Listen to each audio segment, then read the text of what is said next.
মুম্বাই অভিমুখে মার্চকে কেন্দ্র করে জনসমুদ্রে পরিণত মহারাষ্ট্রের এক্সপ্রেসওয়েগুলো অংশ নিয়েছেন হাজার হাজার মুসলিম। মহানবীকে অবমাননা করায় এক হিন্দু ধর্মীয় প্রচারক এবং বিজেপি নেতার উপযুক্ত শাস্তির দাবিতে এ বিক্ষোভ। या मुस्लिम धर्मामध्ये स्त्रियांवर जे हत्या घडतात त्याला कारण आहे, अत्याचाराचं हेच कारण आहे की त्यांचे आदर्शच अत्याचारी होते। ঘটনা শুরু হয় চলতি মাসের প্রথম দিকে। মহারাষ্ট্রের এক ধর্মীয় সভায় মহানবী এবং ইসলাম ধর্ম নিয়ে কটূক্তি করেন বিতর্কিত ধর্মীয় প্রচারক রামগিরি মহারাজ, যাতে সমর্থন দেন রাজ্যেরই বিজেপি বিধায়ক নীতেশ রানা। শুধু তাই নয়, মসজিদে ঢুকে মুসলিমদের উপর হামলা চালানোর হুমকিও দেন কট্টর হিন্দুত্ববাদী এই নেতা।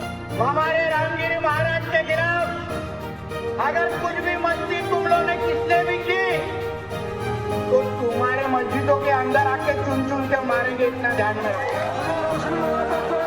নীতেশের এমন মন্তব্যে তোলপাড় সৃষ্টি হয় গোটা রাজ্যে। ধর্মীয় অবমাননা এবং রাজ্যের শান্তিভঙ্গের অভিযোগে দায়ের করা হয় একাধিক মামলা। এদিকে বিজেপি নেতার বক্তব্যের জেরে মুম্বাই অভিমুখে মার্চের ডাক দেন এআইএমআইএম নেতা ইমতিয়াজ জলিল। অভিযুক্ত দুজনকে গ্রেফতারের দাবি জানান তিনি। এই রাজ্যের সকল তরুণ বৃদ্ধকে আহ্বান জানাই, তারা যেন এই মার্চে অংশ নেন, এখানে যেন সময় দেন। সেজন্যই এই র্যালির সিদ্ধান্ত।